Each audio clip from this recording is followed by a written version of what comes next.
ဂျပန်နိုင်ငံညတညမှာ Global Freeze လို့ခေါ်တဲ့ဖြစ်စဉ်တစ်ခုဖြစ်ပွားခဲ့ပြီးလူသားတွေရဲ့သတိရှိမှုမှလွဲ၍ကမ္ဘာတစ်ဝန်းလုံးရှိအချိန်ပတ်ဝန်းကျင်ဟာနှုတ်ကွေးသွားခဲ့တယ်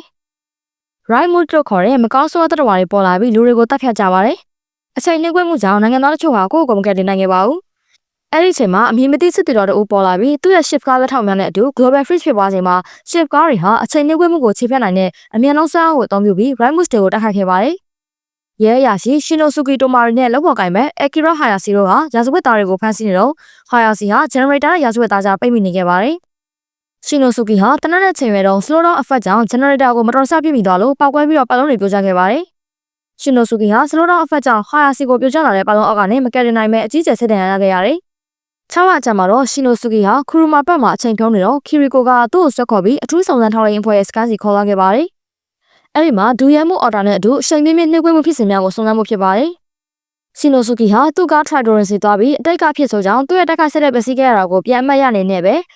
heavy acceleration ဖြစ်စဉ်တစ်ခုတွေ့ရှိလို့ Kiriko နဲ့ Shinosuke တို့ဖြစ်စဉ်ရာစီသွားစုံစမ်းခဲ့ကြပါတယ်။စုံစမ်းထောက်လှမ်းနေတော့မှတားကောင်ရဲ့ကိုယ်ခန္ဓာကသွေးချောက်ပြီးအနီရောင်ပြောင်းနေတာကိုတွေ့လိုက်ရပါတယ်။ Shinosuke ကနမူနာယူနေတော့ Mr. Buck ကတရားခံကအနီးနားမှာရှိနေတယ်လို့သိပေးလိုက်ပါတယ်။မကြခင်မှာပဲနှိပ်ကွေးမှုဖြစ်စဉ်ပြန်စတင်လာပြီး Raimund 029ပေါ်လာက Shinosuke ကိုတိုက်ခိုက်ခဲ့ပါတယ်။အဲ့ဒီအချိန်မှာ Raimund 029ကိုတိုက်ခိုက်ဖို့ shift ကား3စီးရလာခဲ့ပါတယ်။ Mass Flare အဝါရောင်ကားပုံစံရှိပြီးမီးစွမ်းအားကိုတောင်းပြုက Raimund ရဲ့ကိုယ်ပေါ်သို့ခုန်တက်ပြီးမီးတိုင်များထုတ်လွှင့်ခြင်းနဲ့တိုက်ခိုက်ခဲ့ပါတယ်။ Funky Spy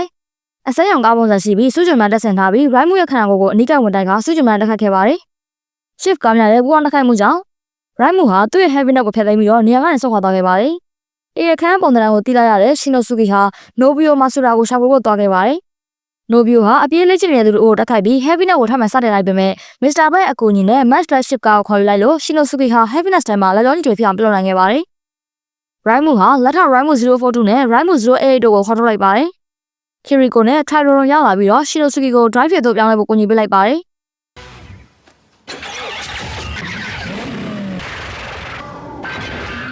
Drive ဟာ029နဲ့ခိုင်ရင်နဲ့ ground တစ်ခုတော့ရောက်သွားခဲ့ပါတယ်။ Kiriko ဟာ Funky Spy နဲ့ Midnight Shadow Shift ကားတွေကိုလှည့်လိုက်ပြီးတော့ Drive ကိုကူညီနိုင်ခဲ့ပါတယ်။ Drive ဟာ Tight Speed Flare အဖြစ်ပြောင်းလဲလိုက်ပြီးအားပါတဲ့မိတိုက်ခိုက်မှုနဲ့029ကို ground အပြည့်မဲ့လွတ်ထွက်သွားတိုက်ခိုက်ခဲ့ပါတယ်။ Drive ဟာ Funky Spy တရားကိုပြောင်းတက်ပြီး Spy Tornado အထက်လက်042ကိုဒဏ်ရာပြစ်ထန်စွာရရှိစေကသူ့ရဲ့ကိုယ်ဖြစ်ပြန်ပြောင်းသွားစေခဲ့ပါတယ်။ Rider က Midnight Shadow ထားရာကိုပြောင်းတက်ပြီး088ကိုလည်းသူ့ရဲ့အထူးတိုက်ခိုက်မှုနဲ့ဒဏ်ရာပြစ်ထန်စွာရရှိစေခဲ့တာခိုးဖြစ်ပြောင်းသွားခဲ့ပြီးတော့ခိုးနှစ်ခုလုံးပျက်စီးသွားခဲ့ပါတယ်။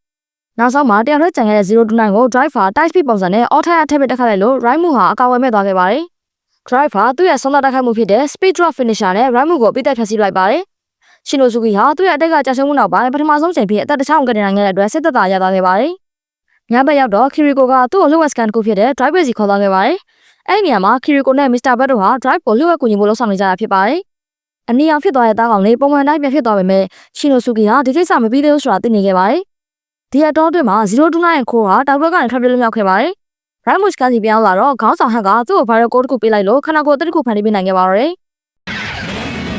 仮面ライダードライブ